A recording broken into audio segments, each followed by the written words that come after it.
कैसे भजन बता रही है। काहे माया में भुलाइल बड़ तोता हो कि खोता छोड़ के जाए के पड़ी। काहे माया में भुलाइल बड़ तोता हो खोता छोड़ के जाए के पड़ी। सगरी स्वार्थ में नीमन बाउर होता हो, सगरी स्वार्थ में नीमन बाउर होता हो खोता छोड़ के जाए के पड़े। काहे माया में भुलाइल बड़ तोता हो खोता छोड़ के जाए के पड़े। जय हो, क्या बात, बहुत सुंदर।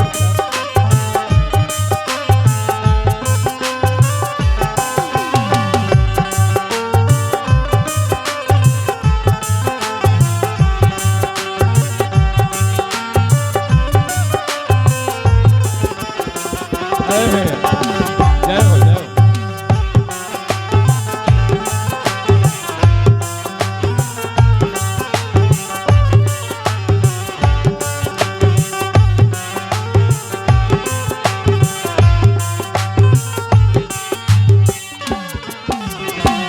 उड़ जाई सुगना लवट के न ताकी,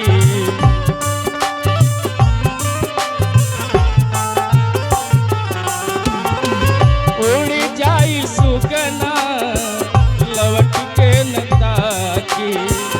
कहाँ बड़े भाई दोस्त कहाँ बड़ी काकी।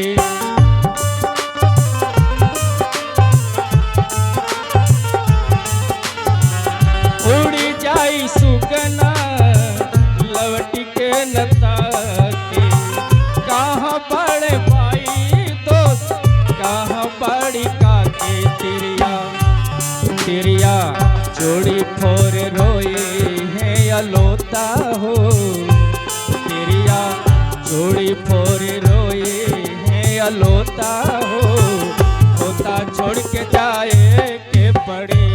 काहे माया में भुलाइल बड़ तोता हो खोता छोड़ के जाए के पड़े।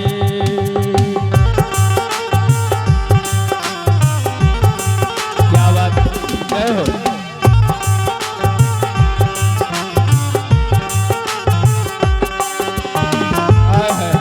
हाँ भैया,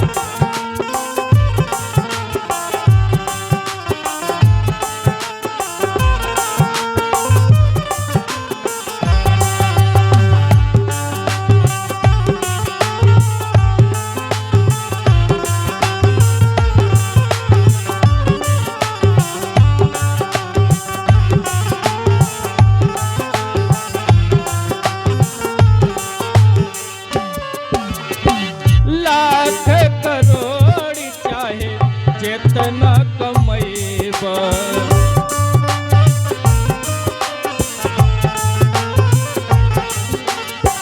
लाख करोड़ चाहे जितना कमैबा। काल खियल नात काल के जैबा।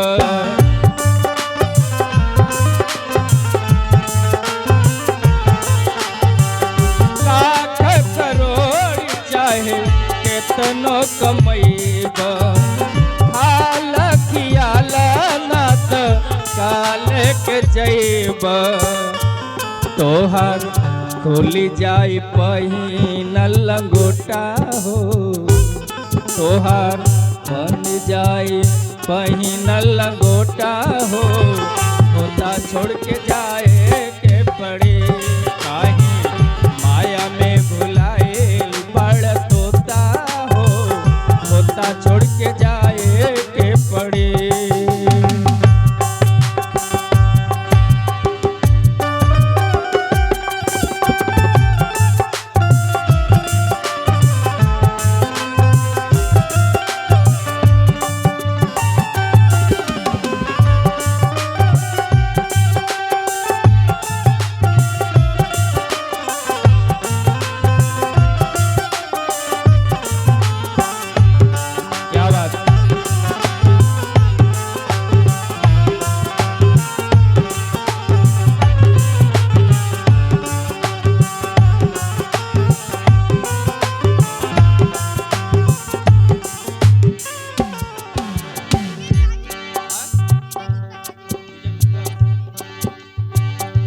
विवेक गुप्ता गाजीपुर की धरती से 1000 रुपए का स्नेह मिला, प्रणाम करते हैं, कोटि कोटि प्रणाम है। और हमारे बड़े भैया आदरणीय कृष्णानंद गुप्ता जी के सुपुत्र देव बाबू के तरफ से मंच को पुनः स्नेह मिला है। बाबू को बहुत बहुत आशीर्वाद है और आप अपने जो आपका लक्ष्य है, आप अपने लक्ष्य की तरफ सदैव अग्रसर होते रहें, यही कामना है मंच से। और विनोद भैया के सुपुत्र के तरफ से 100 रुपए का पुरस्कार आया मंच को, कोटि कोटि प्रणाम। नहीं, बाबू छोटा है इसलिए बाबू को बहुत बहुत आशीर्वाद है। आइए आगे भजन बता रही, क्या बात है, जय हो जय हो, हीरा हवा भैया, हीरा हवा, क्या बात।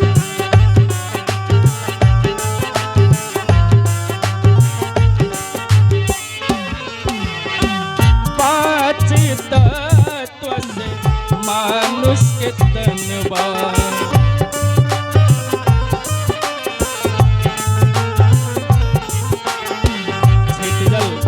पावक गगन समीरा, पंच तत्व मिल बना शरीरा। 5 तत्वों से शरीर बना है। देखिए भजन बता रही है, 5 तत्व से मानुष के तनवा, काम क्रोध मद लोभ मोह से लगनवा।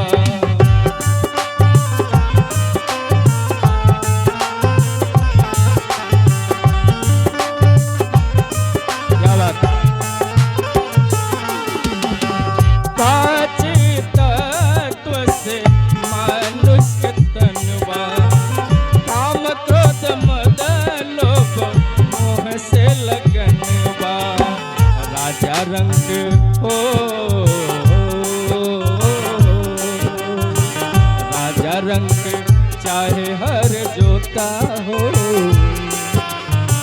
राजा हो के चाहे हर जोता हो, जोता छोड़ के